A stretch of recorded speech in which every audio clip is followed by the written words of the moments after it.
All right, here we go. I first of all want to give props to Dr. Hudson. And Dr. Hudson, if you find this audiobook, I hope you know that it is being made with the best of intentions. The book is The Destiny of Civilization, and I believe in the West we need to spread this information as far as possible, far and wide. Um, to give props to Dr. Hudson for his excellent work, in the description, I've included a link to buy the book on Amazon, as well as a link to Dr. Hudson's Patreon page. And if you want to support me at all, please make sure you buy the book first and support Dr. Hudson, because without him, we wouldn't have a book to read. Um, we're starting a reading group with the Center for Political Innovation, and we thought Hudson is on the cutting edge of economic thought right now.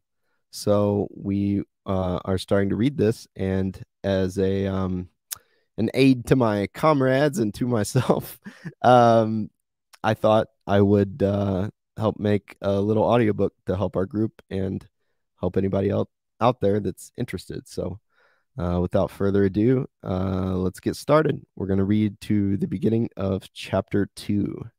So let me share this here. Find where I put it. Oh, I think I have to make it not big screen yet, perhaps. Okay.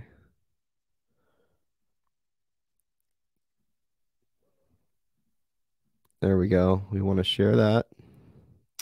And then I want to make it big. And look over here, and we will get myself out of it.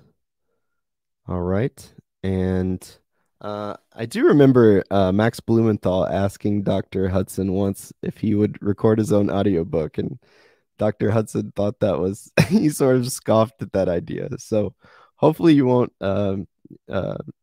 be mad I'm doing this, Dr. Hudson. Hopefully you'll appreciate your ideas getting out there. That's what we want to do. So I've got me out of the stream. I've got the book large, and let's dive in.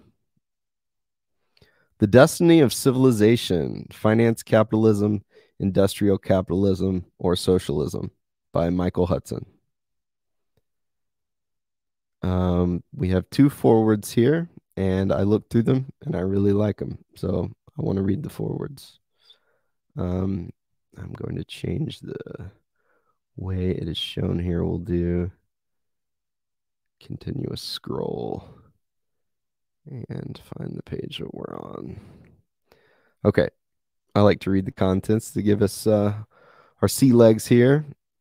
And I will butcher these Asian names. I apologize to you, brilliant, brilliant people. I am a rural Midwesterner. So, forward by Win Taijun, forward by Lao Kin Chi. Preface, introduction. Part 1, the dynamics of economic polarization. 1, industrial capitalism's reform program to free markets from the rentiers. 2, finance capitalism promotes rent-seeking and rentier tax avoidance. 3, the democratic imperialism of finance capital. 4, economic rent, price without value. 5, financializing rent and imposing debt deflation. 6, free trade imperialism and its financialized class war against labor. 7, food, oil, mining, and natural resource rents. Part 2, the Rentier Counter-Revolution. 8, how the rentiers diverted politics away from socialism. 9, the neo-rentier road to serfdom. 10, dollar hegemony, the privilege of creating paper gold. 11, the war against nations that treat money and land as public utilities. Part 3, the alternative. 12, reviving the classical concepts of value, rent, and fictitious capital. 13, the war against governments, strong enough to check oligarchs. Summary of Michael Hudson's intellectual contributions and selected bibliography. Forward by Wen Taijun. Humanity shares a common prospect: barbarism or ecological civilization. The most important factor affecting the global economy is the increasing strain caused by U.S. hegemony.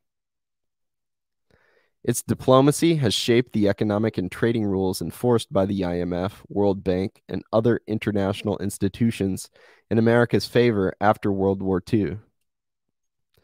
U.S. leadership reached its peak with its Cold War victory over the Soviet Union in 1991, consolidated by increasingly aggressive military diplomacy over the next 20 years.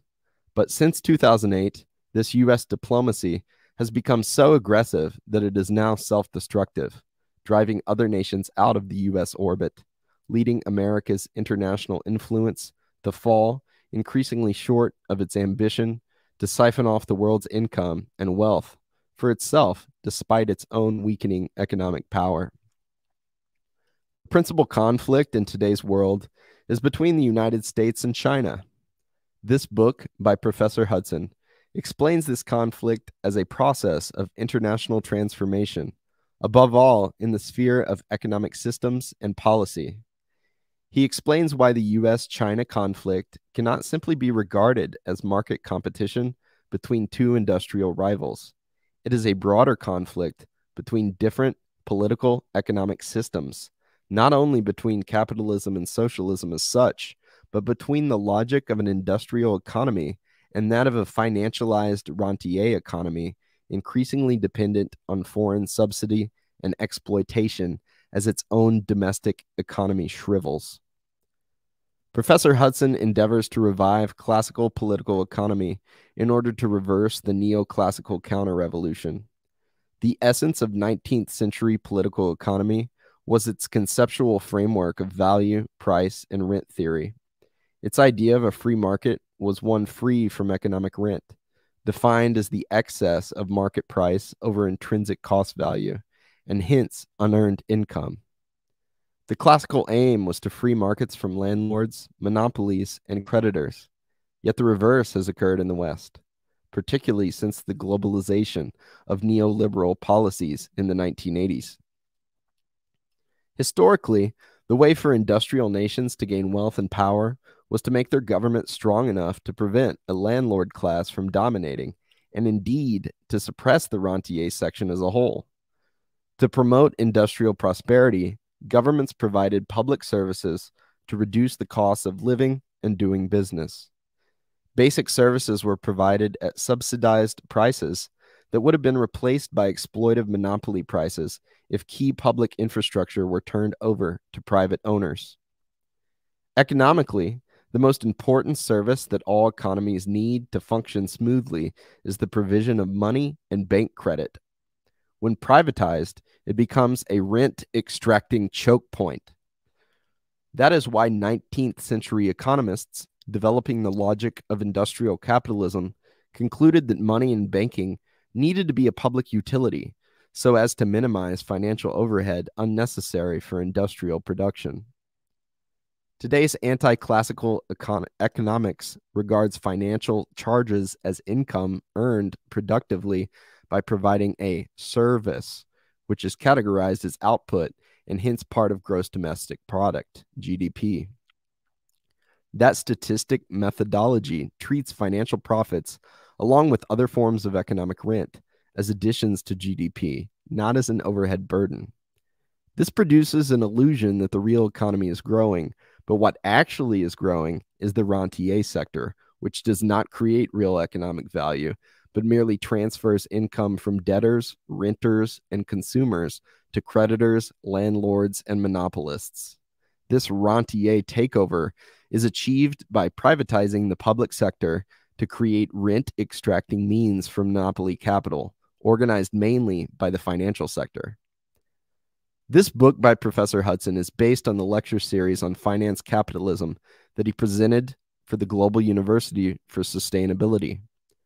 The series is directed toward the Chinese audience because he believes that China's mixed economy, with its classical industrial policy, has best succeeded in avoiding the neoliberal American disease. These lectures explain why the U.S., and other Western economies have lost their former momentum. A narrow rentier class has gained control and become the new central planner, using its power to drain income from increasingly indebted and high-cost labor and industry. The American disease of deindustrialization has resulted from the costs of industrial production being inflated by the economic rents extracted by this class under the system of financialized monopoly capitalism that now prevails throughout the West. The policy question for China is how it can best maintain its advantage and indeed avoid falling prey to American ideological and diplomatic pressure. Professor Hudson summarizes his prescription as follows. First, national statistics should distinguish the productive sectors that create real value from the financial rentier sectors that merely transfer income from the rest of the economy to themselves. A transfer payment is not production. Second, all successful economies have been mixed economies. Money and credit, land, public services, and natural resources should be controlled by the government so that they can be provided at cost or on a subsidized basis, thereby lowering the cost of living and doing business in the private sector. Third, the way to prevent unproductive debt overhead is to tax away economic rent so that it will not be financialized and paid out to banks as interest by speculators and buyers of rent extracting opportunities. A central point of Professor Hudson's analysis is that U.S. diplomacy is an extension of the neoliberal ideology sponsored by its rentier oligarchy.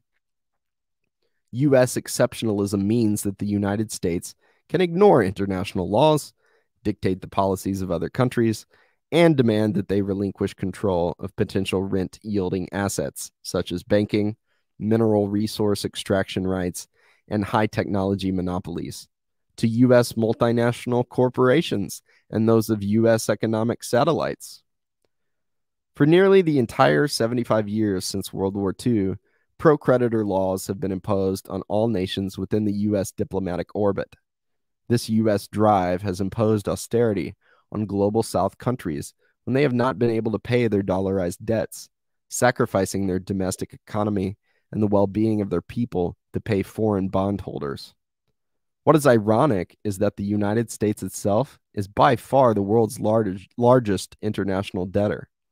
It has turned the dollarized system of international payments into a way to make other countries finance its global military spending by making the foreign reserves of the world's central banks take the form of loans to the U.S. Treasury. Holdings of U.S. Treasury securities, U.S. bank deposits, and other dollar-denominated assets. That is the buttress of today's debt-based dollar hegemony. To break out of this dollar trap, China should stand with other independent nations to develop a new system of international payments and formulate new principles of international law for trade and investment relations. These principles require an overall economic and political doctrine along the lines described in this book. What I find strange is that despite the West's economic, political, social, and cultural problems stemming from its neoliberal, anti-classical ideology being obvious for many years, many people in China still look to Western schools and leaders for guidance, as if their own native institutions, civilization, and even their own race are inferior. The defeat of a country starts with the defeat of the people's self-confidence in its institutions. Yet, as an American scholar, Professor Hudson, who has studied U.S. finance his entire life and worked on Wall Street for decades, recognizes China's institutional advantages. As long as we have the scientific spirit to continue self-reflection, self-correction, and self-enhancement, there is no reason not to believe that China's social organization and its ideology of common prosperity can lead its society toward a higher form of civilization. The key is to pursue our institutional advantages and abandon the shortcomings of the post-industrial Western rentier economies, not follow the Western neoliberal path and fall into dependency on the U.S. hegemony and ideology that has ground prosperity to a halt in most Western economies, subjected as they are to debt-ridden austerity. Behind today's finance capitalist crisis is thus a profound civilizational crisis. The world is at a crossroad in which all humanity now shares a common prospect: barbarism or ecological civilization. Wen Taijin, Executive Dean, Institute of Rural Reconstruction of China Southwest, University of China. Translated by Alice Chan. Second foreword by Lao Kin Chi. How an Economist is Tempered. The Contributions of Michael Hudson to Humanity's Future. A favorite book of my generation was Nikolai Ostrovsky's 1936 novel, How Steel Was Tempered. With the famous quote, "Man's dearest possession is life. It is given to him but once, and he must live it so as to feel no torturing regrets for wasted years. Never know the burning shame of a mean and petty past. So live that, dying, he might say, all my life, all my strength, were given to the finest cause in all the world, the fight for the liberation of mankind." When I was young, I copied this in my diary to remind myself that every moment should be given to the fight for the liberation of mankind. Many friends of my generation were similarly affected. Starting to write the foreword to Michael Hudson's book, The Destiny of Civilization, this quote was the first thing that came to mind. Having come to know Michael as a person and intellectual, working together intensely on his lectures and book projects, I find him to be dedicated with a single mind, not wasting a moment of his life on less relevant matters. I saw from our back and forth email correspondence that he often sat writing for 15 hours a day at the age of 82. This self-discipline stems, I believe, from an adamant will to give all his strength to the finest cause in the world. Economist on governing the world and caring for the people. Michael is a world-renowned economist. Here's what has been said about him. David Graeber, author of Debt, The First 5,000 Years, and co-organizer of the Occupy Wall Street movement, Michael Hudson is surely the most innovative and, in my view, the most important economic historian of the last half-century. There are few people alive who have taught me more than Michael Hudson. Steve Keen, author of Debunking Economics, Michael Hudson has consistently been an eloquent, erudite, accurate analyst of the strengths and failings of modern capitalism.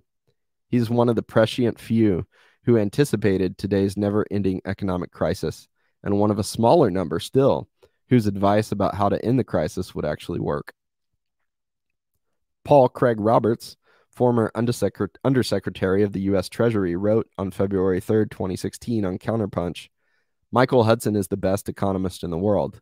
Indeed, I could almost say that he is the only economist in the world. Almost all of the rest are neoliberals who are not economists, but shills for financial interests." The above is no exaggeration. I would add that Michael is the world's best economist, not only in professional expertise, but in moral rectitude, fighting for the liberation of mankind. By economist, I would invoke the meaning of the term economy as used in classical Chinese. The contemporary Chinese term economy is derived from the term jingxi jimen, used in the 4th to 6th century, literally meaning governing the world and caring for the people. This classical sense of the term is most appropriate to describe Michael as an economist, as he has been concerned not with the narrow workings of the status quo of market production and consumption, but with the way the world is governed and how people take care of themselves and are taken care of. His erudite concerns are presented in this book, aptly entitled The Destiny of Civilization. Eminent scholar and erudite writer.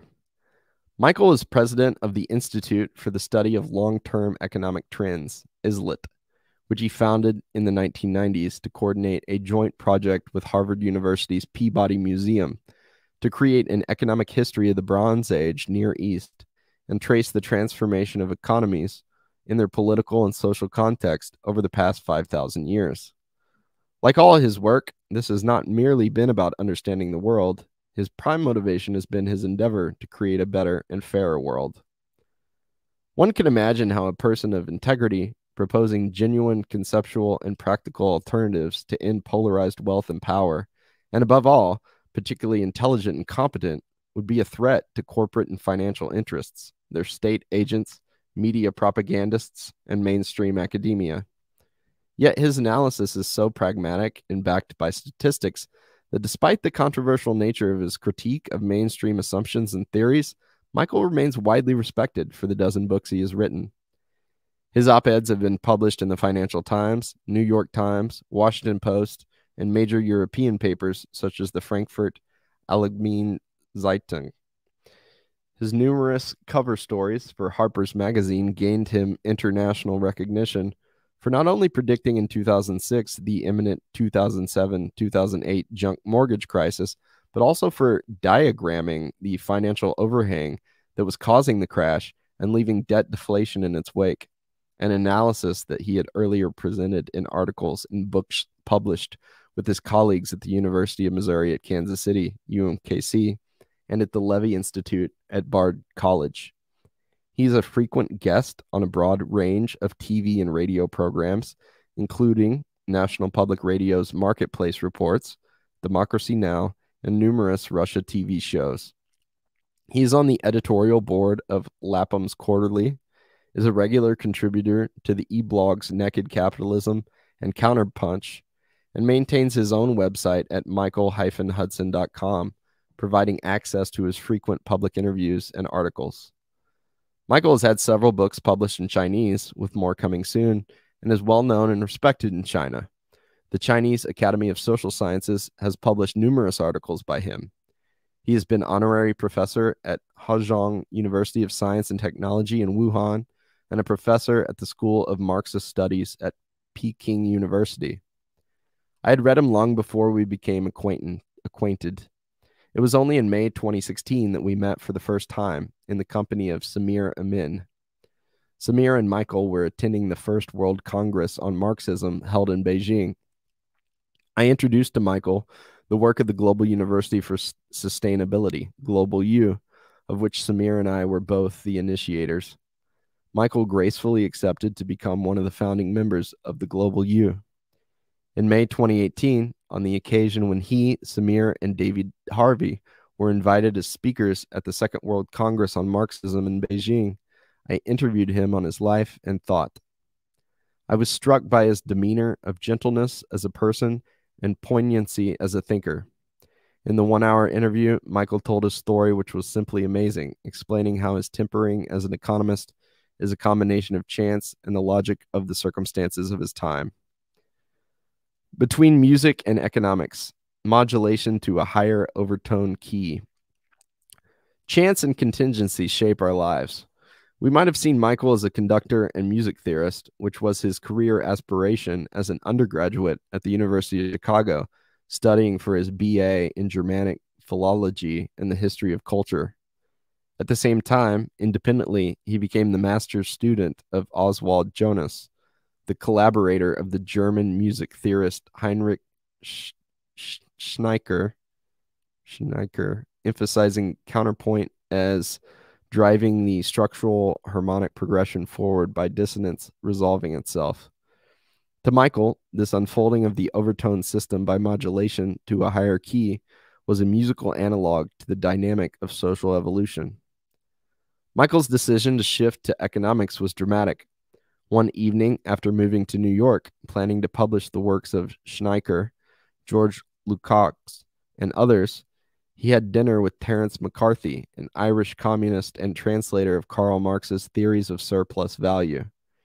The conversation turned to how changes in water levels caused crop failures in the United States that led to an autumnal drain of money from the stock and bond market and hence to periodic financial crises. In Michael's words, to me, these interconnections between production, finance, and the overall economy's systemic relationships were so beautiful, so aesthetic in their unfolding, like musical counterpoint leading to modulation to a higher overtone key, that I decided on the spot to become an economist. Ever since, he says, he has been able to achieve in his economic writing what he could not have created in music.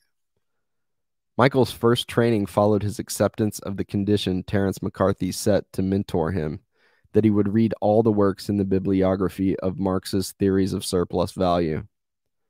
So while taking his graduate degrees and working for Wall Street banks, Michael also worked part-time for the publisher, Augustus Kelly, to recommend and write introductions to reprints of economic classics. In the process, he acquired a library of books by economists missing from the normal history of economic thought. Childhood and teenage experience in an adversarial position. Michael's disposition certainly has a lot to do with his family and social background during his formative years. He was born in March 1939 in Minneapolis, Minnesota, into a family of labor activists. Of all the cities in the world, Minneapolis had the strongest Trotskyist influence. Michael's father, Carlos Hudson, had worked with Leon Trotsky in Mexico and had been one of the leaders of the great Minneapolis General Strike of 1934 as editor of the Northwest Organizer. His father loved Huckleberry Finn, and Michael was called Huck by family and friends. But since his father's party name was Jack Ranger, Michael as a boy was also nicknamed the son of the Lone Ranger. When Michael was 3 years old, Carlos Hudson was jailed under the Smith Act as one of the Minneapolis 17. Carlos remarked that his year in prison was the happiest time of his life, being assigned to the library, where he collected a long list of proverbs that Michael reproduced on his blog in June 2017. Reading Dad's Many Proverbs, one might come to see not only how J is for junk economics came to be structured, but also where Michael's remarkable sense of humor and witty comments can be traced. When he was growing up in Chicago, visitors to his house included former German colleagues of Rosa Luxemburg and Karl Liebknecht, and members of the Third International when Lenin was still alive and in power. There was almost constant discussion of socialist doctrine and tactics in the meetings convened in his home. When Michael was 14 years old in the University of Chicago's high school, he was called a fascist by Stalinists and a communist by fascists. He told me, "I was very happy being in an adversarial position, yet also the reasonable voice avoiding ideology. I liked being hated by the right wing because it made me a lot of friends, and I recruited many members into the socialist youth groups in Chicago." Getting more confident and stronger when put in an adversarial position probably had been one of the key traits of his life. Michael has never accepted the world as it is, with its frauds, hypocrisy, and injustice. Yet it has taken more than self-confidence and a strong spine to become the great economist that he is today. One reason for his brilliance and uniqueness is that he has not been swayed by his academic training in the unrealistic theories of the economics schools in the universities that justify rather than critically challenge the status quo. Michael has developed his analytic ideas through his real-life work experience in many countries, combined with his deep understanding of the history of economic thought. Wall Street bank experience, countering ideology.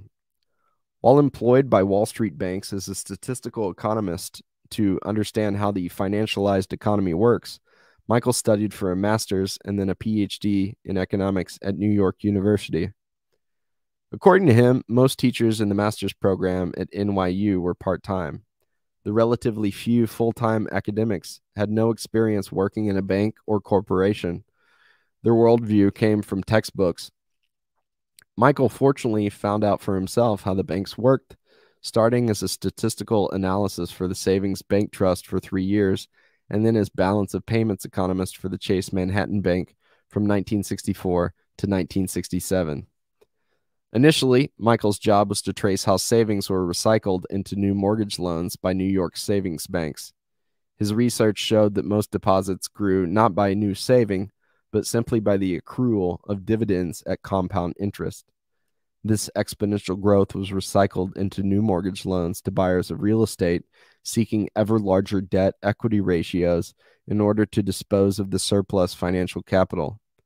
He saw that commercial banks did not lend money to finance new industrial capital investment, but only lent against existing assets, seeking above all to turn their profits or rents into a flow of interest payments. In short, rents were for paying interest, and increasingly today, so are wages, because payments on bank loans, mortgage loans, student debt, and credit card debt eat away at the disposable income of most families. This is the monthly nut that households pay to the finance, insurance, and real estate fire sector off the top of their paychecks. Later, at Chase Manhattan, Michael compiled statistics to trace how the export earnings of foreign countries were captured into paying debt service. He also traced statistically how U.S. oil companies made profits by transfer pricing, selling crude oil production cheaply to tax-free non-countries such as Liberia or Panama that used U.S. currency.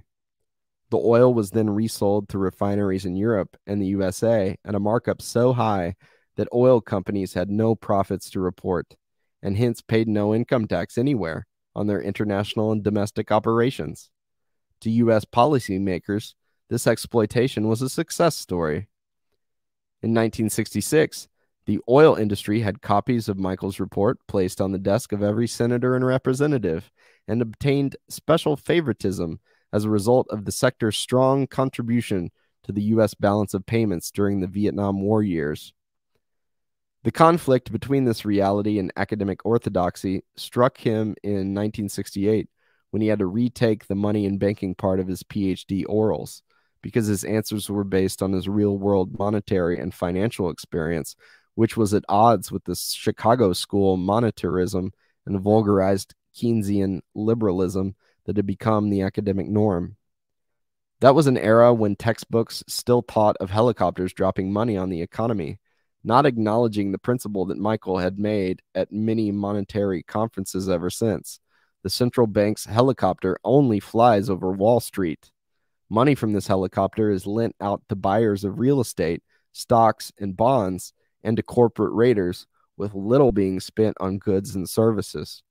So the effect is asset price inflation, which Michael has shown leads to debt deflation as homeowners need to borrow higher and higher mortgage loans to afford the debt-inflated cost of housing, leaving them with less to spend on real goods and services. This now obvious linkage between rising housing costs and debt deflation was deemed heresy in the 1960s. Mainstream economists thought that as families became wealthier homeowners, they would have more to spend, ignoring the debt dimension of how homes were bought on credit that steadily pushed up the cost of obtaining housing. The finance, insurance, and real estate fire sector was, and still is, treated as if its rentier income should be added to the economy's output instead of siphoning it off. Economic historian, delving into the origins of money and debt. Michael's experience on Wall Street inspired him to set about investigating the origins of money and replacing the individualistic theories of its origin with a more realistic and historically based explanation. His technical articles and monographs are now accepted as documenting how money originated, not in barter among individuals, but as a means of palatial accounting in Bronze Age Mesopotamia, above all to denominate debts owed to the palace, temples, and other creditors in grain and silver as common denominators whose units were set as having equal value for fiscal payments to the palace. Michael also has shown that instead of interest being invented by individuals lending cattle or grain to reflect productivity rates, as Austrian theory imagines, early interest rates were set by the palaces or other civic authorities simply on the basis of ease of accounting. In terms of the local system of fractions, sixtieths in Mesopotamia and Egypt, decimals in Egypt and Greece, and the 12-based duodecimal system in Rome, 1 troy ounce on the pound per year, increasingly decimalized into 1% per month. Finally, he has applied this historical analysis to modern times by showing that throughout history, debts have grown at compound interest faster than the economy is able to pay, leading to foreclosures and economic polarization if the debts are not canceled. Indeed, for this reason, personal debts were canceled when new rulers took the throne in Sumer, Babylonia, Egypt, and their neighboring lands, in contrast to Greek and Roman oligarchic opposition to debt cancellation and imposition of pro-creditor laws. Michael's insights into the workings of modern financialized rent-seeking economies both within the United States and globally, have prompted him to conduct years of research, not only into the origins of money and accounting, but into the origins of labor and how it was paid, the origins of land, tenure, and taxation, and the origins and history of debt. This analysis has led to his well-known proposition that debts that can't be paid won't be paid, and to his advocacy that unpayable debts should be canceled and can be canceled without causing economic disruption, and indeed that without doing so, economies will polarize and crash.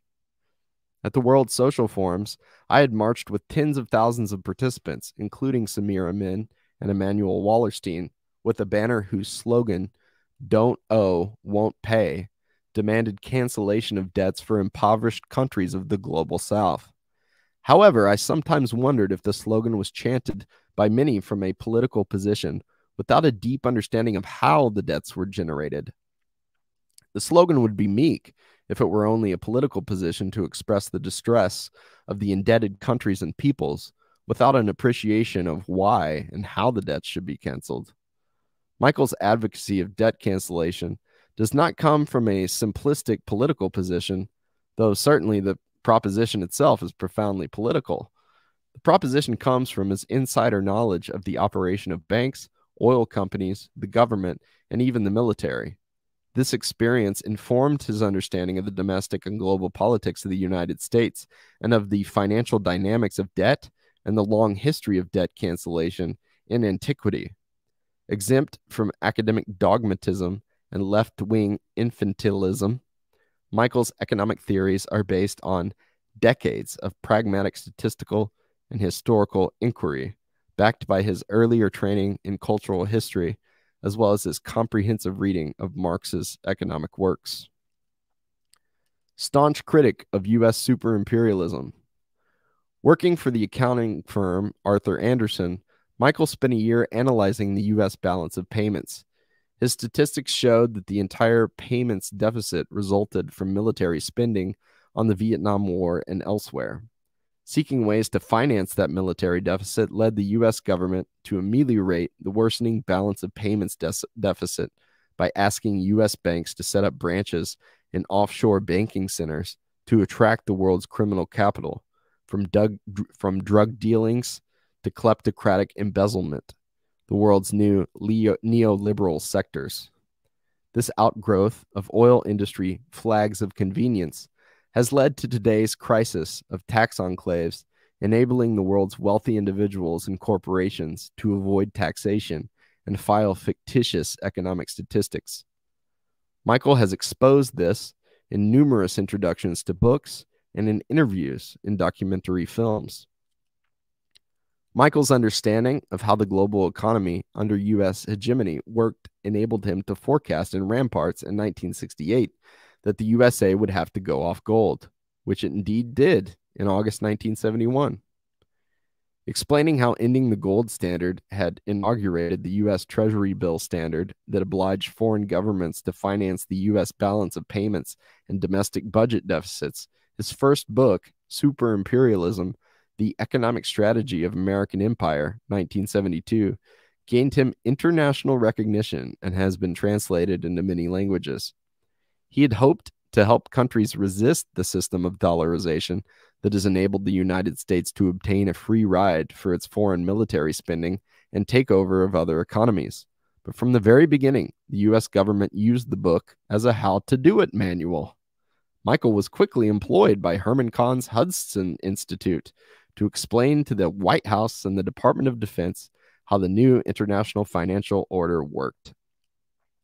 The success of Michael's books led many Wall Street and Canadian financial institutions to retain him as a consultant, forecasting interest rates and currency exchange rates.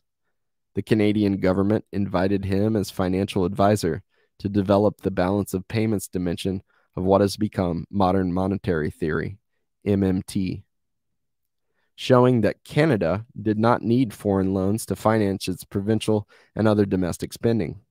His book, describing why Canada did not need foreign borrowing for its provinces and companies to spend domestically, Canada in the New Monetary Order, 1978, showed that when Canada borrowed abroad, the central bank still had to create domestic money in any case to be spent locally as a counterpart to the foreign currency inflow. Hardly by surprise, this led to passionate attacks by Canada's banks seeking to profiteer by indebting the economy through their loan underwriting. But it also led to further contracts with Canada's State Department and Science Council. In the late 1970s, Michael was invited by the United Nations Institute for Training and Research, UNITAR, to become economic advisor on North-South debt and trade. He warned of the coming Latin American debt defaults, which indeed began in 1982 with Mexico. He subsequently had served as economic advisor to numerous governments, agencies, and political parties from Latvia to Greece. He has argued for national protectionism and capital controls to resist free trade imperialism, for domestic money creation to finance domestic spending on less inflationary terms than borrowing foreign currency, and for the need to tax and limit rentier gains in real estate and finance. Academic and theoretical contributions. Michael has worked within academia on sustained intellectual inquiry. For many years, he has been on the economic faculty of the University of Missouri at Kansas City, UMKC, which became the center of MMT in the early 2000s with Randall Wray, Stephanie Kelton, and Bill Black. He was economic research director at the Riga Graduate School of Law, RGSL, where he became chief of the committee of experts for the renewal task Force Latvia.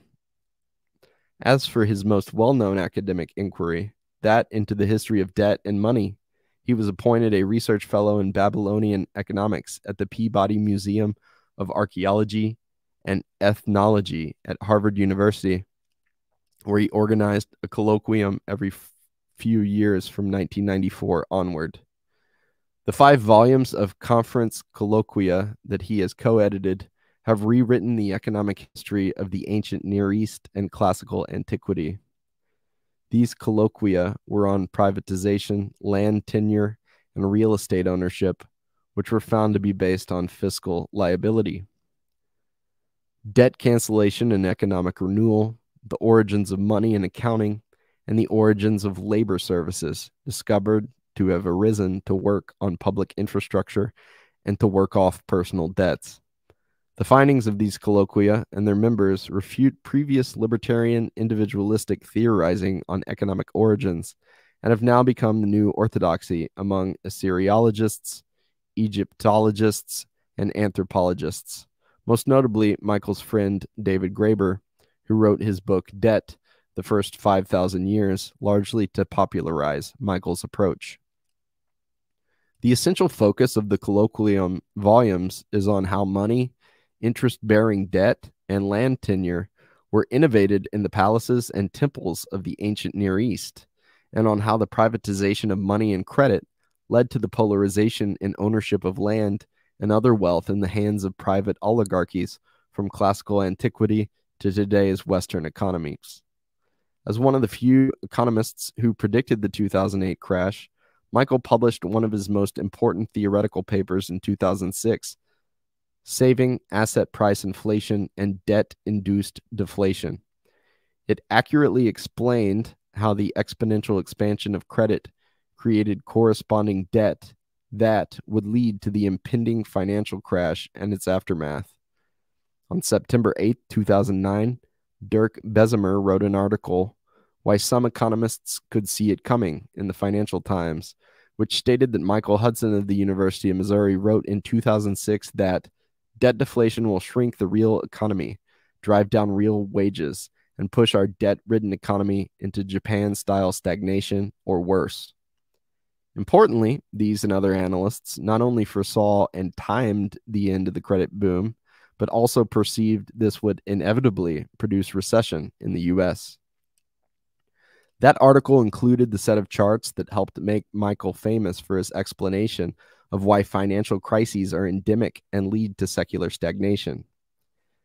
Today, with the world in deep financial crisis, Michael has reiterated his proposition that unpayable or odious debts should be canceled, and indeed must be canceled, in order to avoid a global austerity crisis and economic polarization stemming from chronic debt deflation. One point of clarification here: the United States has become the world's biggest debtor, mainly as a byproduct of the fact that most international debts are denominated in dollars. This poses a basic question: which debts should be wiped out? Michael urges that the debts of over-indebted households and impoverished countries in the global south should be written down, but that one debt should not be canceled: the official foreign debt of the U.S. government.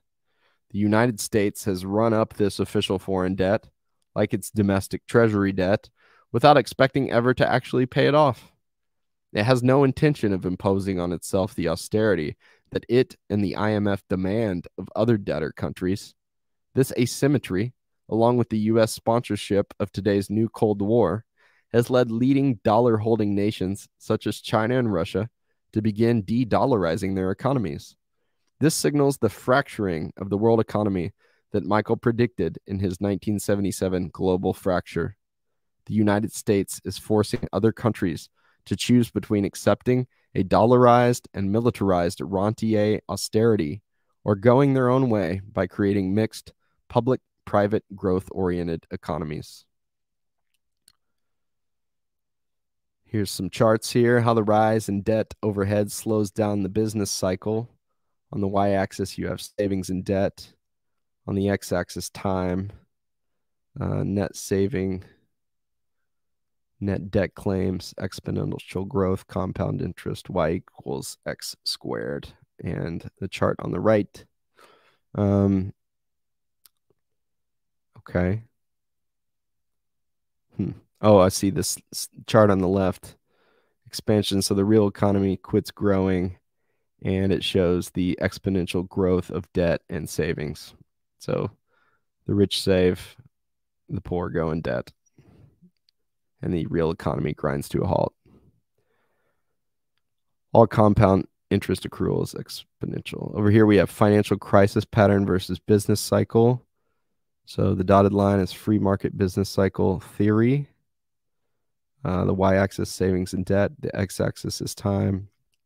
The dark black line, actual financial crisis pattern. It's interesting. For a trader, it makes a head and shoulders, and then it collapses. That's the financial crash. It's net saving. So that's free market business cycle theory. Okay. Net debt claims. Okay. So all the debt is inside that giant Wall Street bubble, and then it collapses out when people are unable to pay. And this just goes over and over again in complete irrationality of capitalism.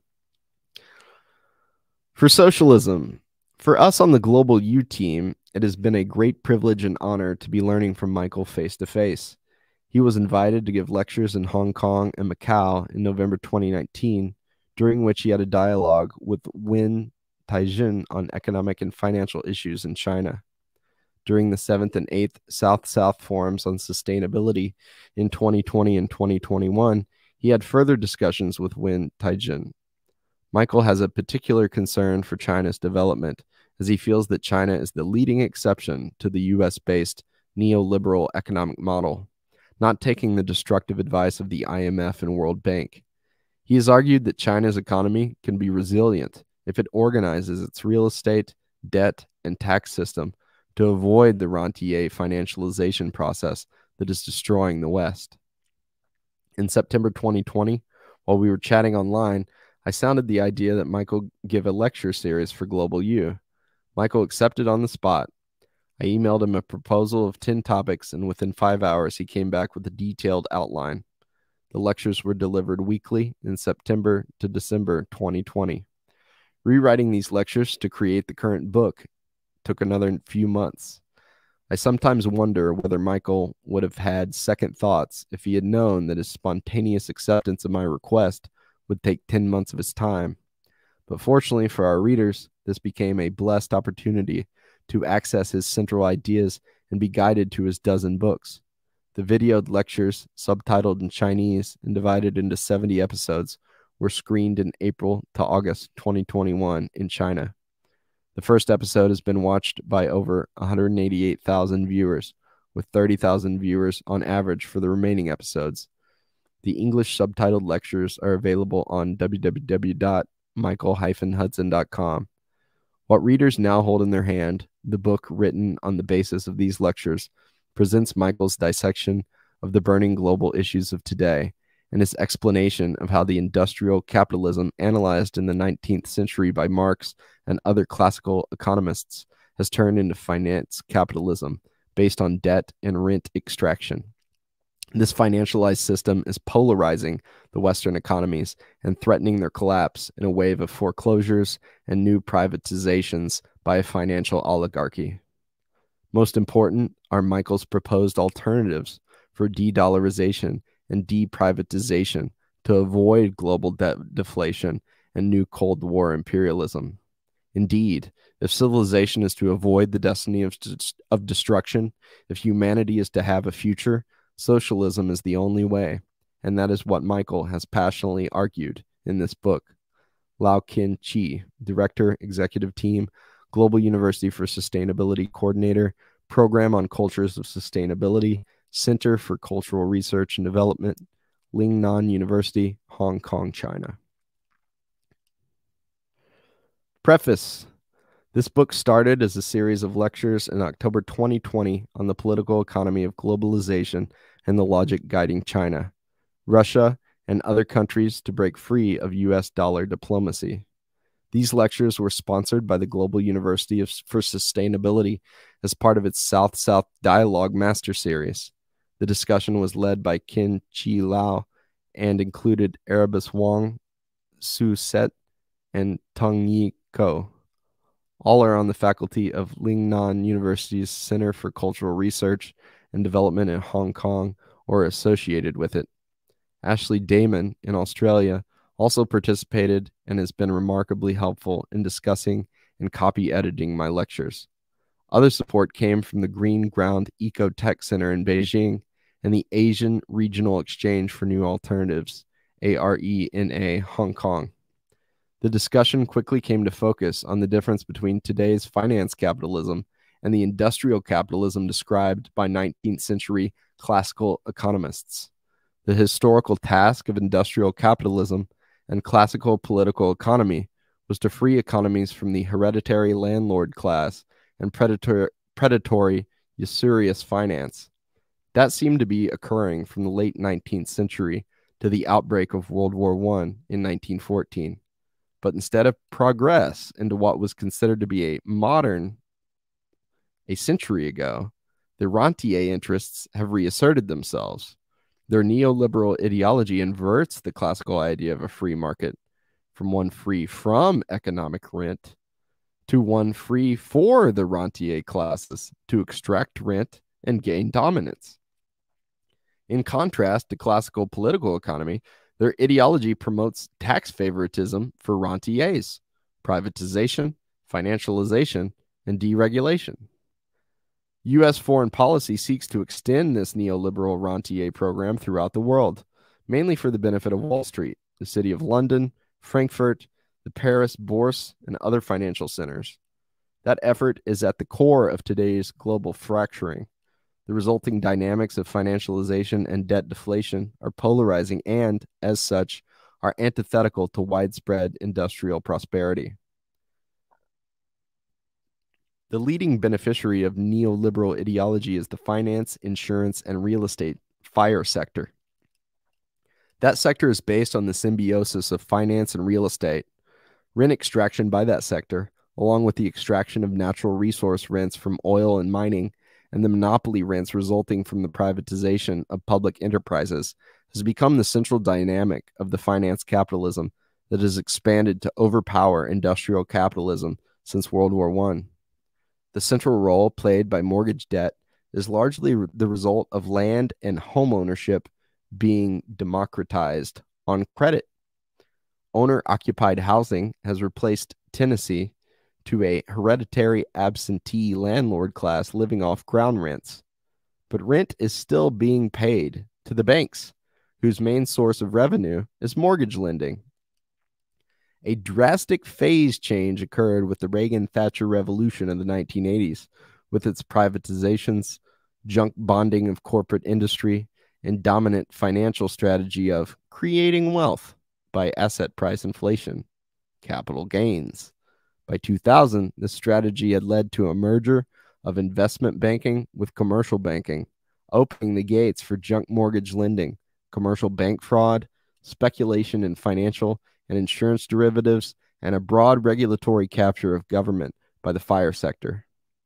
These changes led America to seek gains financially, deindustrializing its economy by asset stripping, using corporate revenue for stock buybacks and dividend payouts instead of new capital investment, and offshoring its labor and production in an attempt to win the race to the bottom. U.S. financialization policy thus provides an object lesson in the economic dynamics that China and other nations need to avoid. Readers may forgive me for returning repeatedly to the above themes throughout these lectures. My aim is to emphasize the common denominators in today's financialized rentier economies and to show how their polarizing financial dynamics have become universal, threatening China as well as the United States and Europe. Introduction. Most forecasts of GDP and national income assume that existing trends will continue, with economic product and income growing exponentially at historic rates ad infinitum. But economic reality knows only one form of perpetual exponential growth, that of debt, accruing at compound interest. Financial claims expand by mathematical principles independent of the economy's ability to pay. The real economy's growth tapers off as its circular flow of income between producers and consumers is drained by debt overhead charges. That is the phenomenon of debt deflation. The tendency for debts and savings to grow faster than the underlying economy imposes austerity on labor and industry and polarizes the distribution of wealth, real estate, stocks, and bonds, much more than that of income. In due course, financial wealth politicizes itself, aiming to block governments from regulating and taxing creditors, large property owners, and monopolists. The task of today's neoliberal economics is to provide an ideological cover story to rationalize this opposition to public regulation and progressive taxation. What appears at first glance to be a libertarian ideology of minimal government turns out to be a capture of government by increasingly centralized financial interests. The result is an inherently anti-democratic power grab by the 1%. Neoliberal ideology diverts attention from the economy's polarizing dynamics. Neoliberal orthodoxy aims to deter governments from public regulation, as if the major problem is not the rentier sector's debt and rent overhead, but governments strong enough to prevent predatory rent extraction. Today's national income and GDP statistics depict the finance, insurance, and real estate, FIRE sector, and extraction of economic rent from land, natural resources, monopolies, and banking as productive, not as overhead to be minimized. Government intervention is deemed unnecessary by assuming the operation of supposedly natural tendencies for economies to settle automatically at a stable equilibrium, with wealth and income becoming more fairly and equally distributed internationally as well as nationally. This fiction is necessary to support the claim the government should step aside and refrain from interfering with free markets.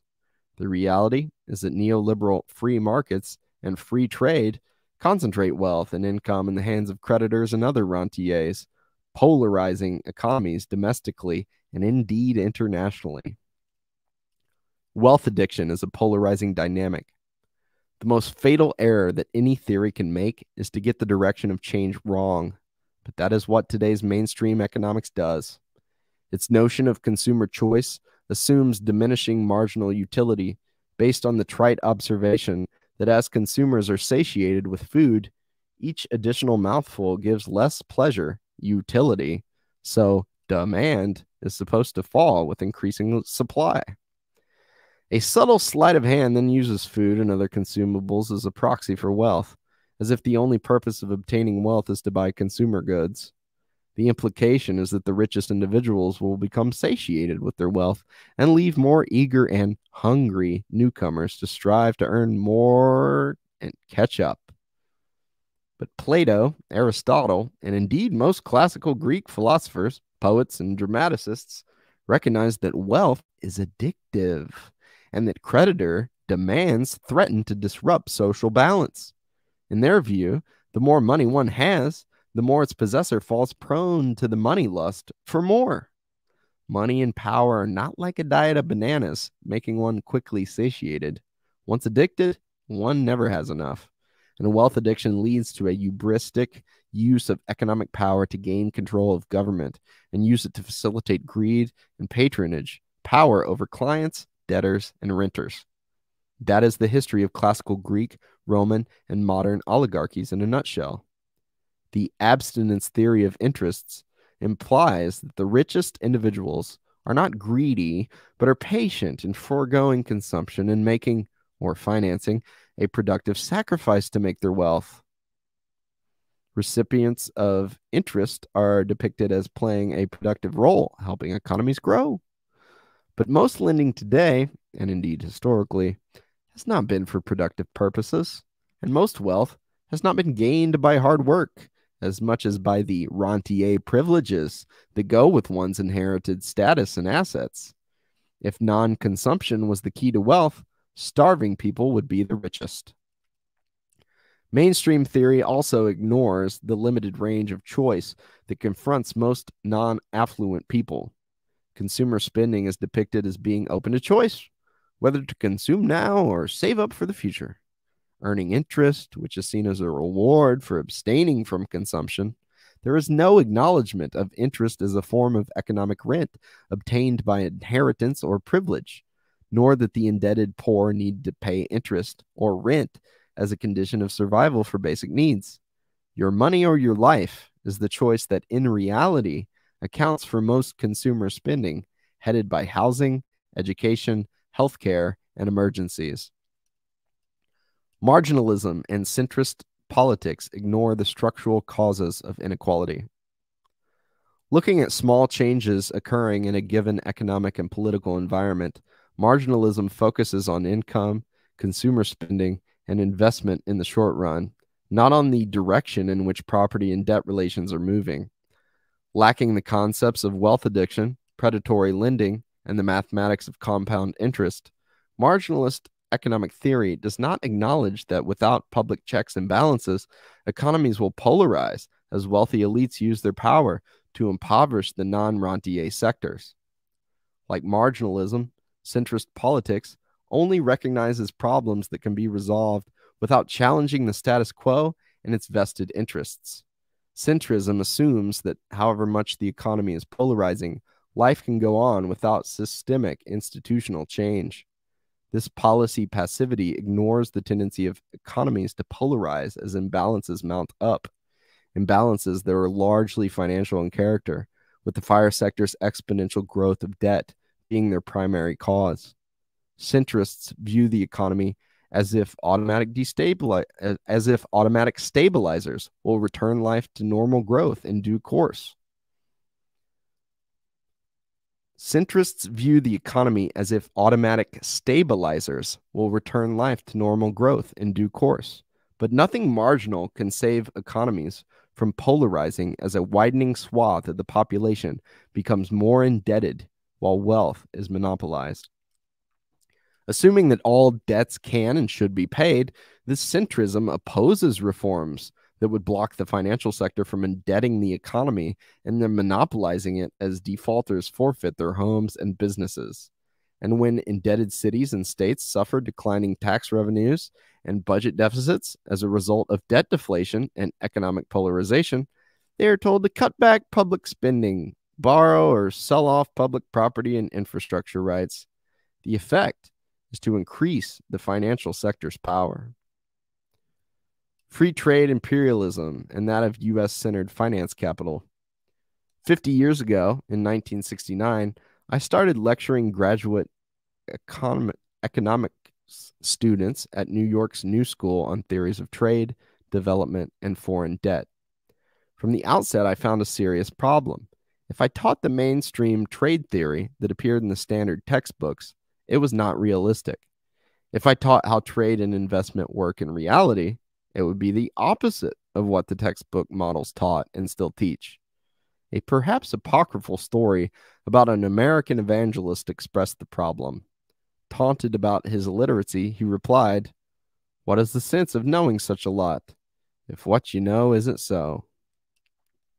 Mainstream theory assumes production functions to be subject to diminishing returns, yet the reality is increasing returns thanks to the progress of technology in industry, agriculture, and commerce. That perception was the essence of the American School of Political Economy in the 19th century and of Joseph Schumpeter's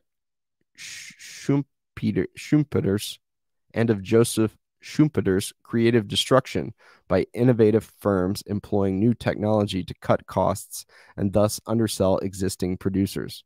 It is one of the principles guiding China's economic rise.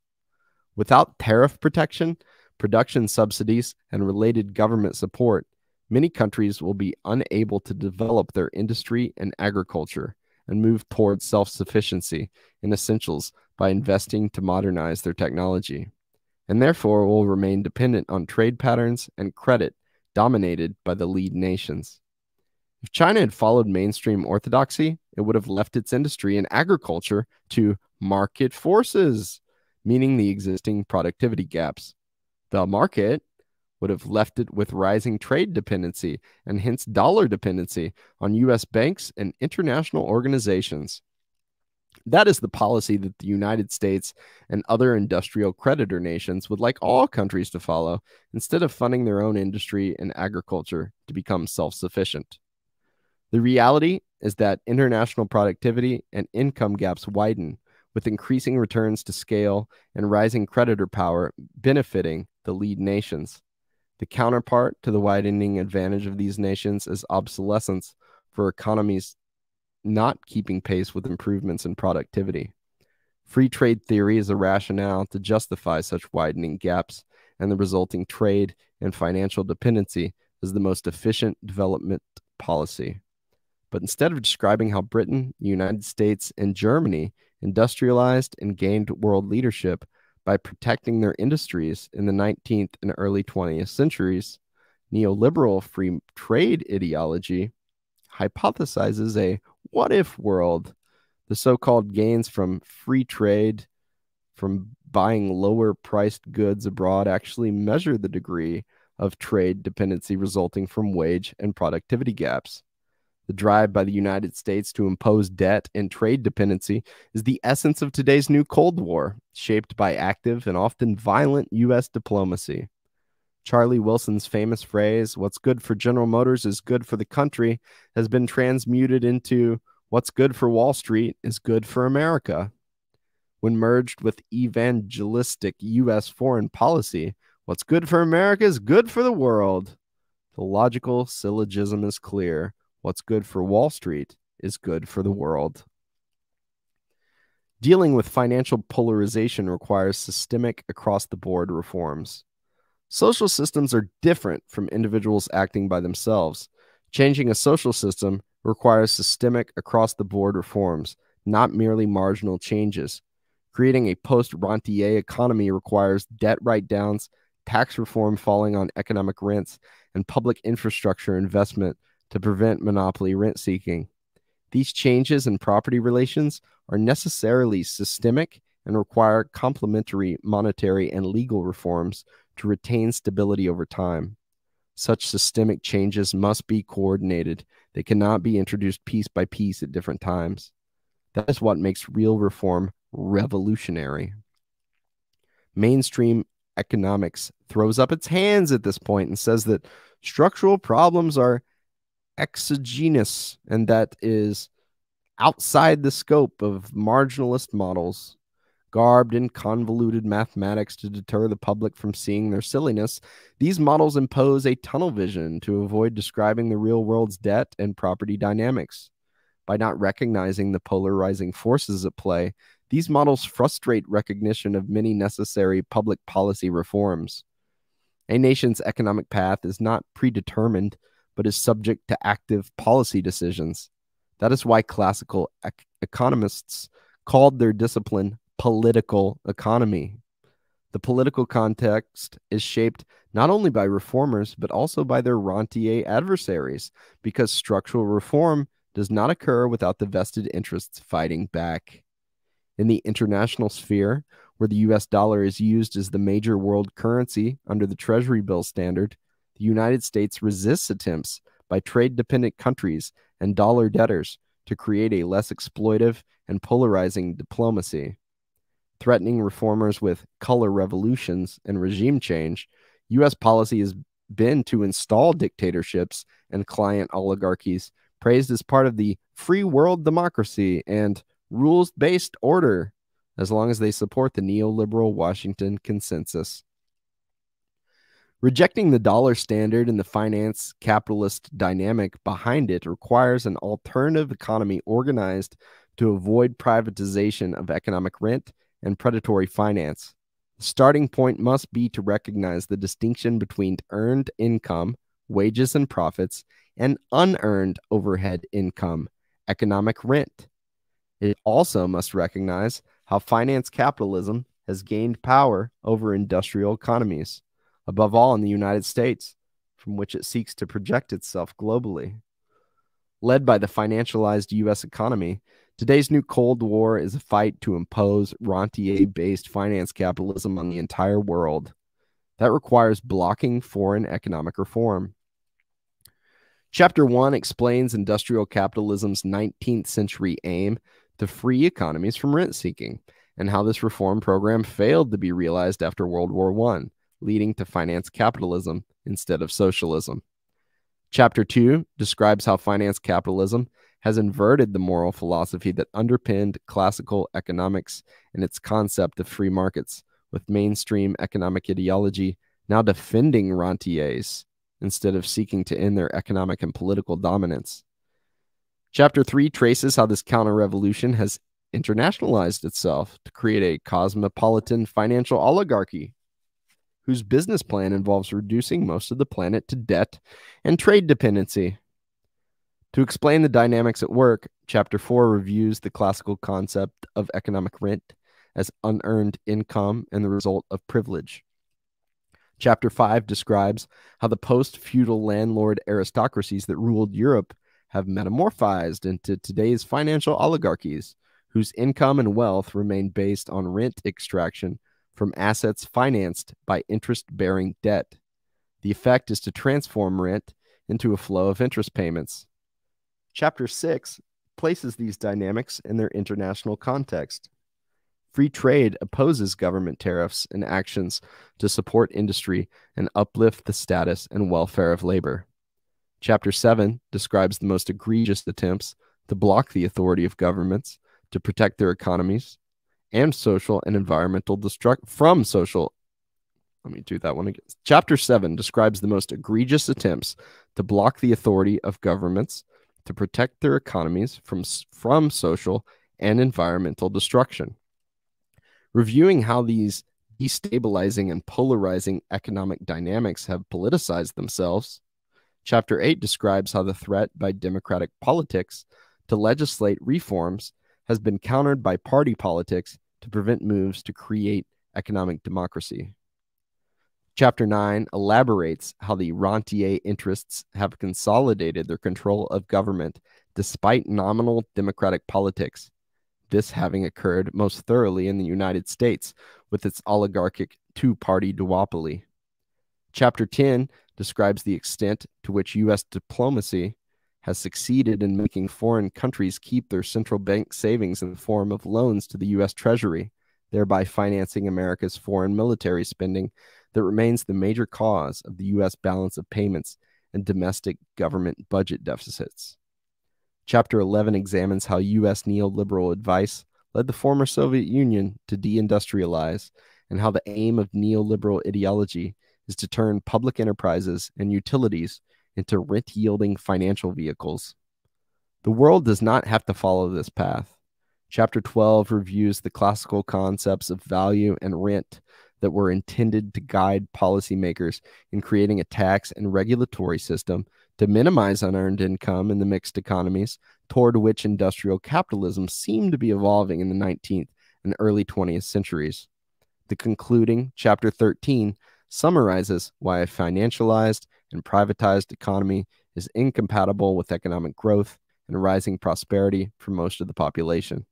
It contrasts the economic program of industrial capitalism and its seeming evolution towards socialism with the finance capitalism that has emerged and gained momentum since the 1980s to monopolize economic growth in the hands of the top 1% of the population, with the remainder of the top 5% being given more modest opportunities for their role as cheerleaders and enablers.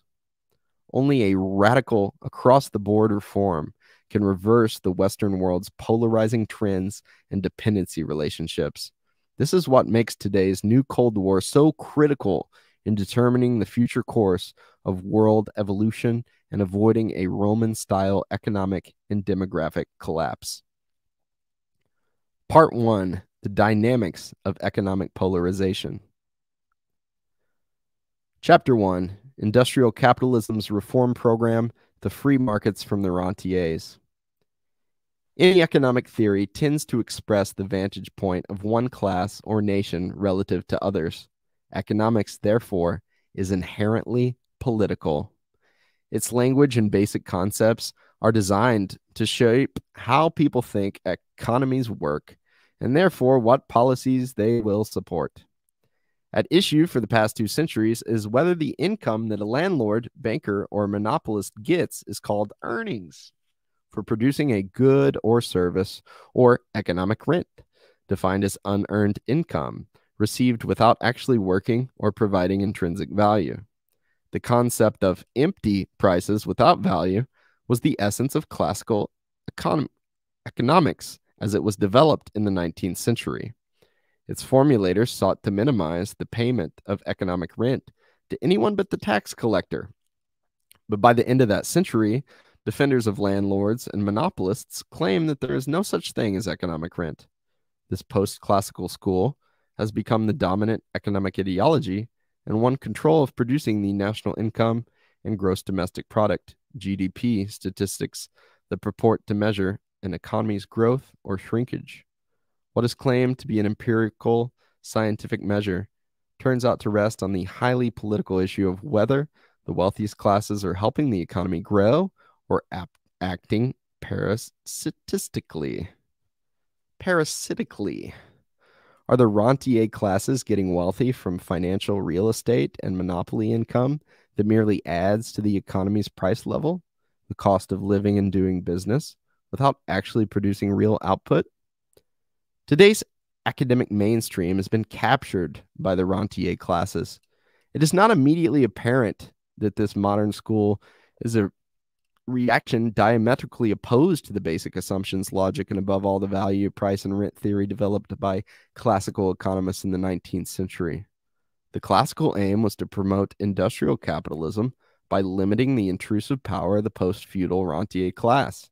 Adam Smith, David Ricardo, J.S. Mill, and even Karl Marx are cited as founders of economics as a discipline, without acknowledgement that their basic concepts are rejected today, precisely because their common aim was to prevent the rent-seeking and financial problems that are plaguing today's financialized capitalism.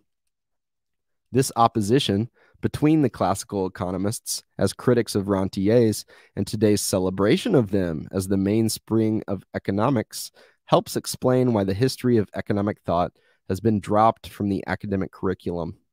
If the eye offends thee, pluck it out. And to the rentier classes receiving an economic free lunch, nothing is more offensive than the thought that they are not productive of real value, because that thought leads naturally to the classical policy of taxing away economic rent and keeping natural monopolies, basic infrastructure, and above all, banking and money creation in the public domain. That classical policy was supported not only by opponents of industrial capitalism, but by the industrial class itself, at least at a time before industry had become financialized. Surprising as it may seem today, classical political economy appeared to be leading toward what today would be called socialism, and indeed was widely called that, because the central elements of both it and socialism reflected the logic of early industrial capitalism. It advocated taxation of land rent to end the landlord class's privileges and lower the cost of doing business. Public infrastructure, investment in natural monopolies promised to make industrial economies more competitive. Industrial capitalism thus welcomed a strong state, one minimizing and also subsidizing the cost of doing business, including the cost of living that employers had to cover in paying their wage labor.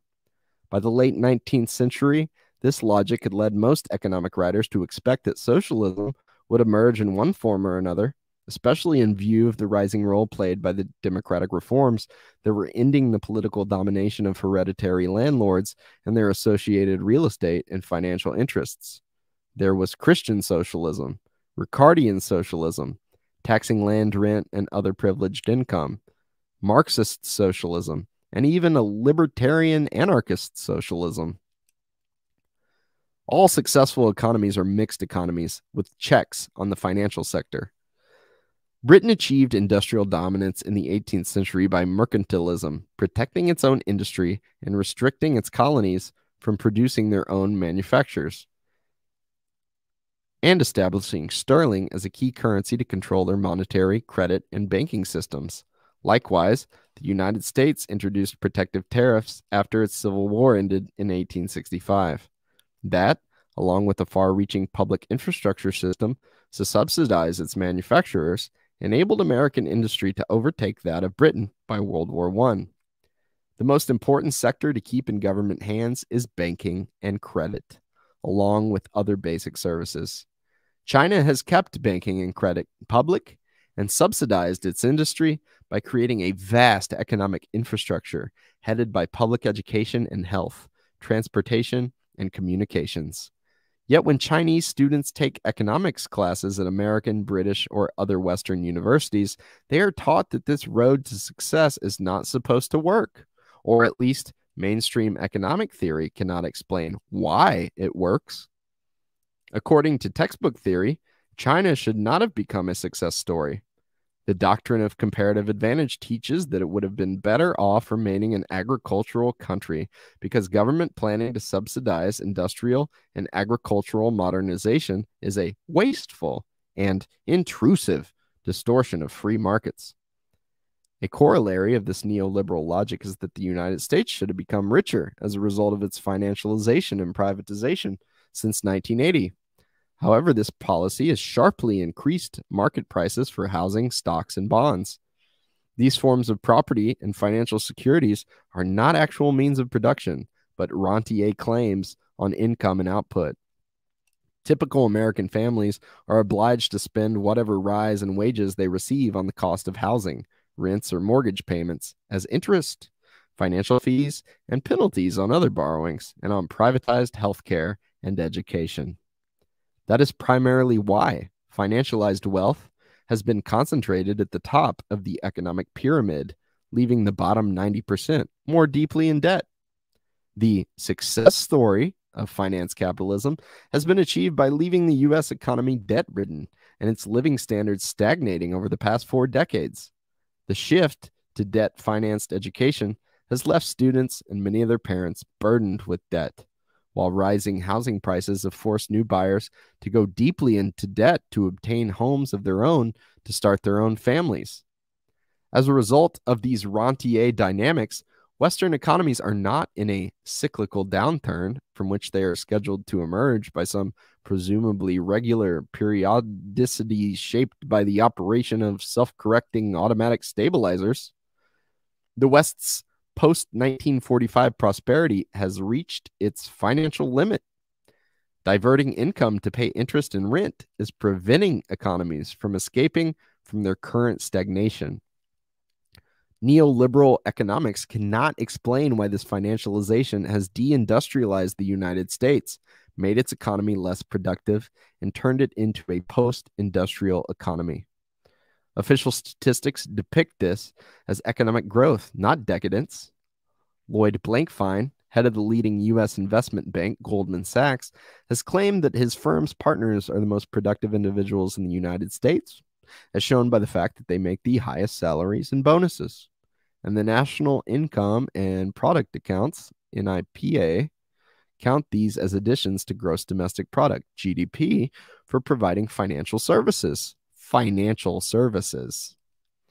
The working assumption is that productivity is measured simply by whatever income one receives, regardless of whether it's obtained by building a factory and employing labor to manufacture industrial goods, or by buying real estate and charging rent, not to mention engaging in financial fraud on a scale so vast that the above-mentioned Goldman Sachs has had to pay billions of dollars in fines for its misbehavior. The associated legal costs are, of course, added to GDP calculations as legal services. The U.S. economy is still limping along under the debt-ridden financialization that Mr. Blankfein bragged was making his firm's partners so remarkably productive and rich, as if the two measures automatically go together. The Forbes 500 list of the richest men in America and in the world are not captains of industry, but real estate pyramiders and monopolists.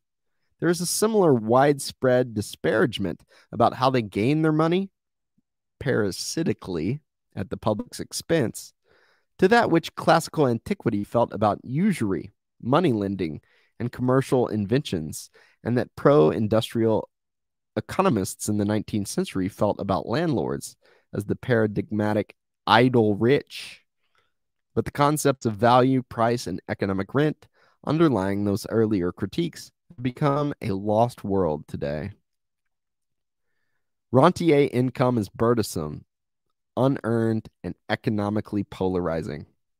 What obviously is needed is an economic theory that can explain how China and other countries can avoid the problems that are plaguing the United States and Europe with polarization and austerity. Such a body of theory would involve explaining why China is growing so prosperous while most of the U.S. economy is suffering a chronic depression characterized by debt deflation for labor and industry. That is a key dynamic of finance capitalism, which is quite different from the industrial capitalism that Marx and other classical economists studied in the 19th century. Every economy obviously needs a financial system. Modern populations need credit to finance home ownership. The problem is how best to avoid the U.S.-type financial disease in which private bank credit inflates housing prices and obliges new buyers to pay more and more in principal and interest, while corporate financial managers use their revenue for stock buybacks and dividend payouts to inflate stock prices to keep enriching mainly the 1% instead of the overall economy and society. The distinguishing feature of finance capitalism is not the real economy of production and consumption, industrial profits and wages, but the financialization of income and wealth. That is what is imposing austerity as a result of payments to the finance, insurance, and real estate, fire sector, crowding out personal and corporate income. This phenomenon is a composite of debt deflation and rent deflation. Explaining this problem was what classical political economy was all about: how to prevent landlords from dominating society, and how to prevent banks and creditors from enriching themselves at the expense of the rest of the economy. To understand today's dysfunctional economic system, we need to look at how it was diverged from the logic of industrial capitalism that British political economy was developing, and ended up reversing that logic and replacing it by new financial laws of motion. To explain why wealth and income are becoming more unequal while economies are stagnating, it is necessary to understand how wealth is obtained. How have today's nouveau billionaires gotten rich?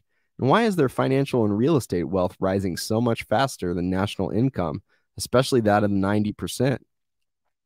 To put matters in perspective, the magnitude of wealth is much larger than that of current income and GDP, and is distributed much more unequally. Today's wealth is financialized so that wealth and debt go together.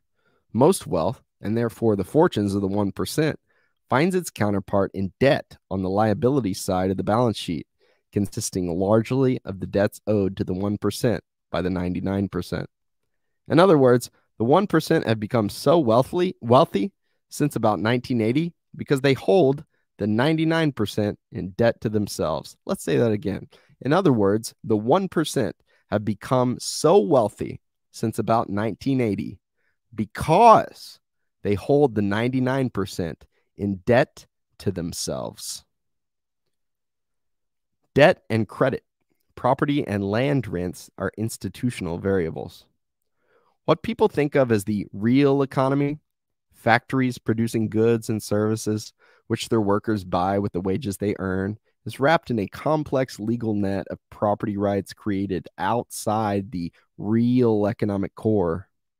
These rights are headed by land ownership, monopoly patents, enabling prices to be charged far in excess of normal profits, without reference to the actual cost of production, and other official privileges capped by that of banks to create credit and receive support from governments. These rights create opportunities to charge economic rent, defined as income stemming simply from privilege, with no tangible cost of production in the form of labor or materials, and without playing an economically necessary or productive role. Clipping the coupons on bonds and collecting rents from one's property or interest-bearing loans is income paid by the labor of others, not that of the rentier recipient.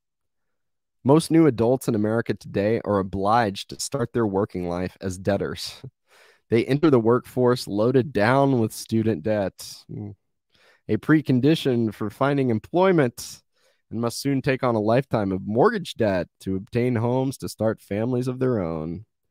A lucky few are free from this destiny of debt peonage.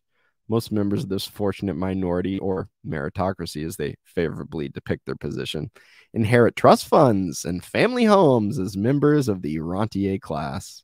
As creditors and landlords, this class is becoming an oligarchy, holding much of the population in debt to itself, owning the vast majority of stocks and bonds, and using their financial power to pry away ownership of natural monopolies, providing society's basic needs, while ruling a political system that is financial and whose politicians and judges are in reality appointed by the donor class, not democratically elected.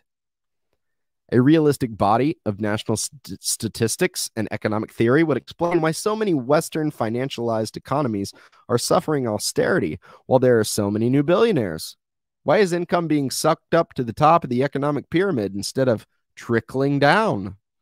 By explaining what has gone wrong and why so much of the world is getting poorer instead of richer for most people, such a body of theory would show how this can be reversed. What blocks an understanding of the need for such a reversal is that the most distinguishing features of our epoch find little place in the academic curriculum that calls itself economics.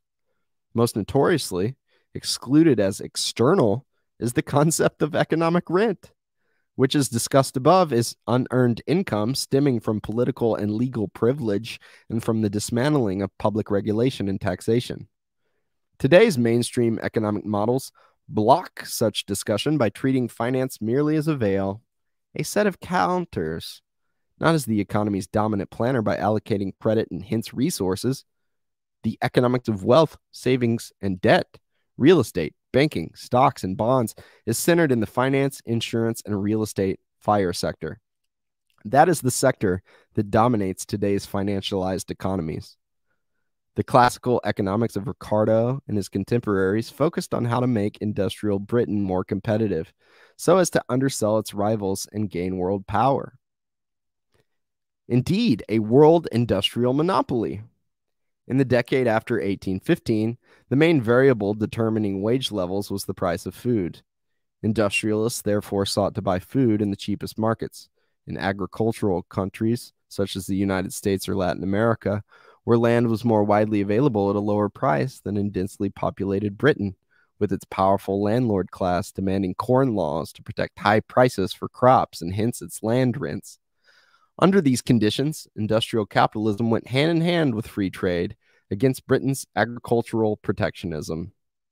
Industrial economists in the late 19th and early 20th centuries explained that services for natural monopolies such as land, public utilities, and banking with its privileges of monetizing credit creation and basic infrastructure such as schools, roads, healthcare, and communications should be provided freely or at subsidized prices by governments.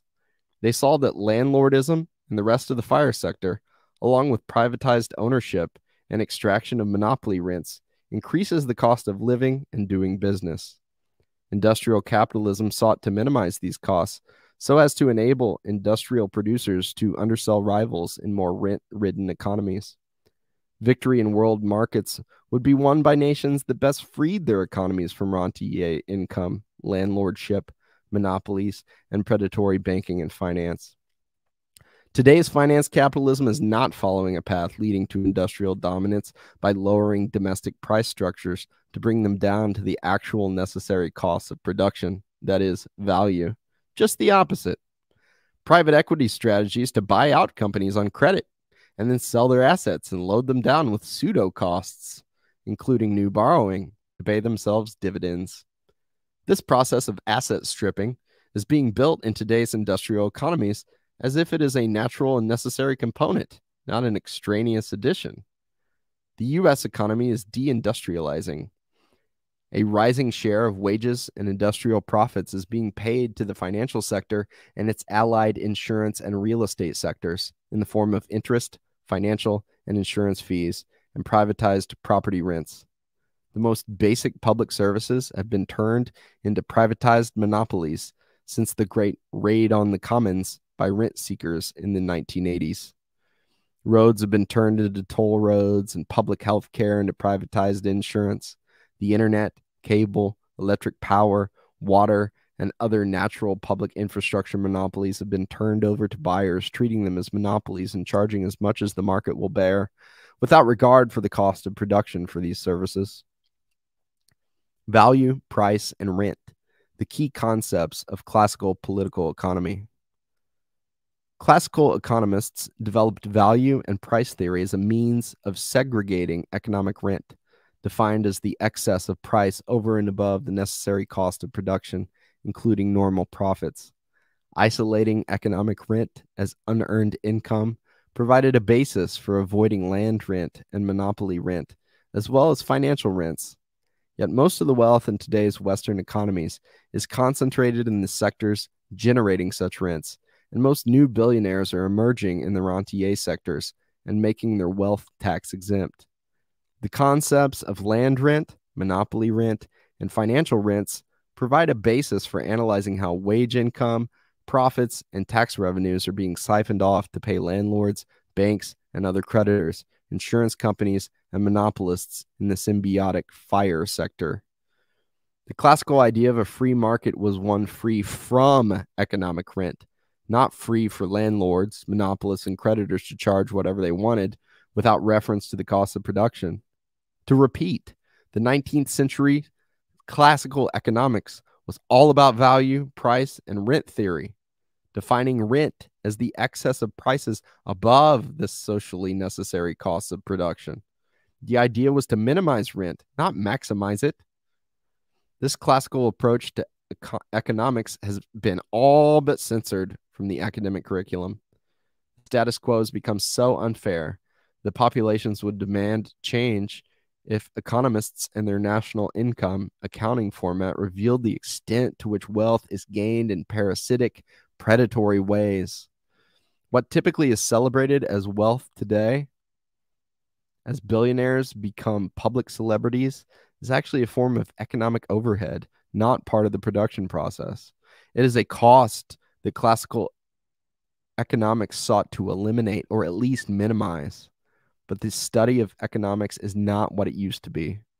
The role of today's mainstream economics is to prevent any change in taxes, anti-monopoly regulation, or deprivatization that might threaten rentier wealth.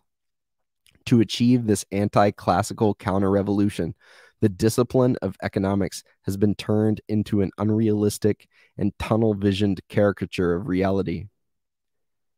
Clearing away feudalism's rentier legacy. From Roman times through the Middle Ages, the idle rich had mobilized the government and the military to obtain income without playing a directly productive role. The rentier mentality of feudalism evolved out of the warlord bands that conquered medieval Europe and imposed rents as effectively taxes paid to themselves. Warlords were not idle, of course, but they were not productive either. They were destructive and predatory. It was their heirs' attempt to maintain their privileges won by force that threatened to hold back industrial capitalism. The French physiocrats, Adam Smith, John Stuart Mill, Karl Marx, and their followers saw the historical role of industrial capitalism to be one of freeing society from feudalism's legacy of rentier privileges for hereditary landlords, creditors, and monopolists to impose rents and charge prices that had no corresponding cost of production. Originating in the 18th and 19th centuries as a tax reform movement led by advocates of industrial capitalism, the program of classical economics was revolutionary in aiming to end the special privileges of Europe's aristocracies, living off inherited rights to receive land rent and avoiding paying taxes. The labor theory of value aimed to show that no real cost value or productive enterprise was entailed in collecting land rent, monopoly prices, interest, and other fees. Such charges, therefore, were deemed to be inefficient and unfair. By the end of the 19th century, a second aim developed. In addition to ending the domination of landlords over lawmaking and politics, advocates of industrialization emphasized the need for more public infrastructure to provide low-cost health care and education, transportation, the post office, and communications at subsidized prices instead of letting monopolists charge prices above normal profits. This public investment in infrastructure would ensure that natural monopolies and choke points would not become privatized as rent-seeking vehicles in the hands of a new aristocracy. This fight for economic reform was led by the pro-industrial Conservative Party in Britain and the Republicans in the United States.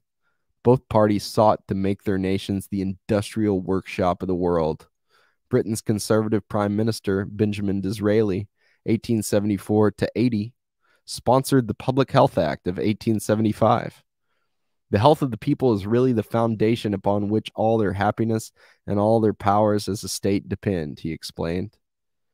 Disraeli followed up with the Sale of Food and Drugs Act, and then his Education Act. The conservative government would provide these basic public services, recognizing that if private employers or their employees had to pay for costly housing, health care, and other basic needs, they would have less wages or profits remaining to spend on goods and services. That would have meant less profit for industrial producers. This perception set industrial capitalism on the road towards socialism, coupled with the fact that up until World War I, it seemed that industrial capitalism's most basic political step was to free economies from the costly overhead of special privileges and rent seeking. We can see the logic at work today by comparing European socialized medicine with America's privatized and financialized health insurance system and its associated drug company monopolies. At nearly 18% of U.S. GDP, the costs of U.S. medical care and pharmaceuticals, the highest priced yet also the least efficient in the modern West, helps price products made by U.S. industrial labor out of world markets. Other costs pushing up the break-even wages of U.S. employees include high housing costs, inflated by bank credit, private education fees, and monopoly prices charged for privatized infrastructure services. Privatization of public infrastructure has led financialized rentier economies to be high cost and increasingly deindustrialized in the United States and other privatized, Thatcherized, and financialized economies. Greed is said to be good and productive in proportion to how much money it makes, and therefore should be deregulated, as if the resulting economic polarization and concentration of wealth is progressive. It is considered progress from the vantage point of finance capitalism, in that health insurance and pharmaceutical companies are among the stock market's leaders, and real estate is the largest market for bank credit in the United States. Economic ideology thus has made an about-face over the last century. It now defends rentier privileges and advocates that planning be shifted to financial centers in Wall Street, the City of London, the Paris Bourse, and Frankfurt. National treasuries have been taken out of the hands of democratically elected governments and replaced by central banks that serve the commercial banks and bondholders who have gained control over government spending. Bank headquarters now tower over the world's major capitals, dominating their skylines as the modern analog to medieval churches, temples, and mosques. The result is a vast cultural change from the early Christian banning of usury. First, the religious reforms against usury, surviving until quite recently in vestigial anti-usury laws, and then the classical pro-industrial reforms against hereditary landlordism and rentiers have all been rejected, along with the logic for rationalizing economies and making them more productive. In contrast to the classical economists who developed the concept of economic rent to describe post-feudal exploitation as a burdensome overhead on society, today's economic mainstream no longer seeks to strip away such exploitation. Just the opposite.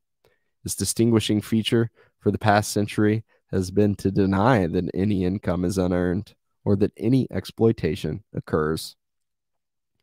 The successful error. So successful is this anti-classical reaction that the history of economic thought no longer is taught to economics students. The deceptive pretense is made that classical economists advocated a libertarian free market against socialism and governments strong enough to tax and regulate the rentier class. This neoliberal rewriting helps reinforce existing power relationships by implying that the inequality that is polarizing economies is a transitory anomaly, not an inherent and universal tendency of rentier economies to polarize. The post-classical rentier counter-revolution denies the central value and price theory that classical political economists refined. Not all income is earned, that is, earned productively by contributing to the production and distribution process. Economic rent, land rent, and related natural resource rent, the center point of Chapter 2 of David Ricardo's 1817 Principles of Political Economy and Taxation. Monopoly rent and financial rent in the form of interest and fees is not a socially necessary cost of production and thus is unearned income. But post-classical economics insists that all income is earned and infers that all wealth also is earned, being the capitalized value of income that is earned productively. The product, such as it exists, takes the form of a transformation of society, a steeply rising economic pyramid, sucking income and wealth up to the top in the form of rents and interests. City skylines are dominated by the tallest and brightest buildings, those of the major banks and insurance companies. The laws of motion become financial, property-based, and monopoly-based. Real estate, stocks, and bonds are concentrated.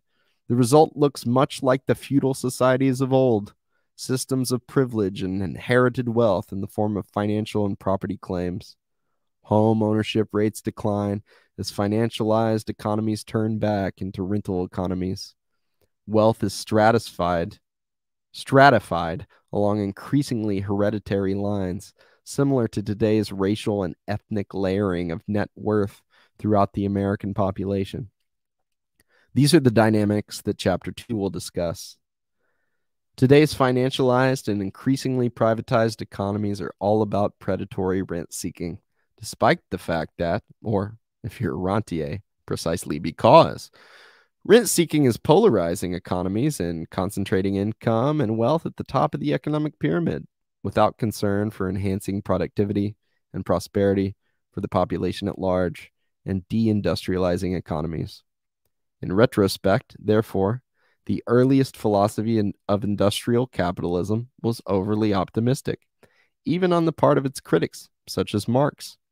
A Gilded Age emerged that was the opposite of how industrial capitalism was expected to evolve. The interests of feudalist, private wealth fought back. The fight was political, ideological, military, and violent. The backwash of the reaction to rid the economics discipline of classical rent theory, especially since the reaction's poisonous flowering in the 1980s at the hand of Margaret Thatcher and Ronald Reagan, has stopped wage growth, but led to an explosion in the wealth of the 1%. Neoliberal sponsorship of the vast increase in housing and infrastructure costs and debt has promoted the strongest bond rally and prolonged stock market boom in history. But that has occurred alongside a chronically weakened economy buckling under the debt burden and squeeze on household budgets to pay the rising rentier charges that have led to this concentration of wealth in the hands of the 1%. Opposition to taxing rentier income was elaborated into an across the board political attack on government regulation and fiscal power. Under the slogan of opposing central planning, resource allocation was shifted from elected officials to Wall Street. The effect was much like subordinating the power of Congress to a new aristocratic upper house of financial lords. All rentier economies are oligarchies, and their political strategy is to prevent democracy from having any real legislative, taxing, or regulatory power. This reverses the long 19th century fight to strengthen Britain's House of Commons over the House of Lords and the democratically elected lower houses of government throughout the world. Denial that rentier income is unearned, insisting that it is earned in proportion to one's contribution to GDP, producing a service of equal value, has led to a hopeless confusion of GDP, accounting with regard to what it is a product and what is merely a transfer payment with no quid pro quo, and hence an overhead charge. Defining productivity in terms of one's income without regard for how it is obtained has turned the rhetoric of today's mainstream economic discourse into a muddle of circular reasoning. Opposition to the classical distinction between earned and unearned income has succeeded only by excluding the history of economic thought from the curriculum. That dumbing down has led the economics discipline into a blind alley of special interest, trying to convince voters that a stock market boom for the 1% is an economic boom despite leaving the debt-ridden 99% with stagnant net worth. In sum, the guiding policy thrust of industrial capitalism at its 19th century takeoff was that In sum, the guiding policy thrust of industrial capitalism at its 19th century takeoff was that if basic economic services are essential, they should be subsidized or free, not left to become privatized or rent-yielding monopolies. A corollary was that to the extent that banking was to be left in private hands, it was to be transformed so as to extend only productive credit for industrial capital formation and infrastructure investment. In effect, money and credit creation would function much as a public utility along with other basic services in a mixed economy. That has not occurred, as Chapter 2 will describe. Chapter 1, Summary for Chinese Edition. In many ways, China today is following a similar path to that by which the United States industrialized in the late 19th century. It calls itself socialist, but so did many of the leading American protectionists. The common denominators include strong public investment in basic infrastructure to hold down the cost of living, and hence the wage levels that industrial producers have to pay. Also, China has accepted the economy of high wages doctrine that highly paid labor is more productive. Being better educated, better fed, with better health standards and public consumer protection, this labor is able to outproduce and hence undersell the labor of more pauperized economies. China has been able to realize aims that U.S. protectionists and industrial strategists urged. Above all, keeping money in banking as a public utility instead of letting it be privatized. This helps explain the U.S. fury and animosity to China. China has achieved the industrial program that has failed in the United States, where rentier interests led an anti-classical counter-revolution that is deindustrializing America. It's the end of Chapter 1. Next week, we'll read Chapter 2, Finance Capitalism Promotes Rent Seeking and Rentier Tax Avoidance. All right, so let's go back to me. Took a little bit longer than I thought it would. Got to get to bed and wake up and teach tomorrow. But before I do that, let's reshare Dr. Hudson's. Patreon. Encourage everybody to get on Amazon and buy a copy of this book.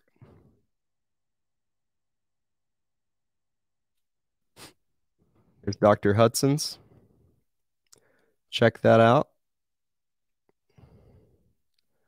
And then if you got any left over,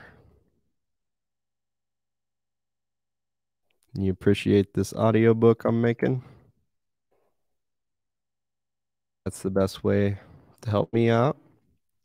And then if you like this kind of thing, but you feel like you don't have anybody to read or study it with, join our political group, the Center for Political Innovation, the group that we're doing a study on this book.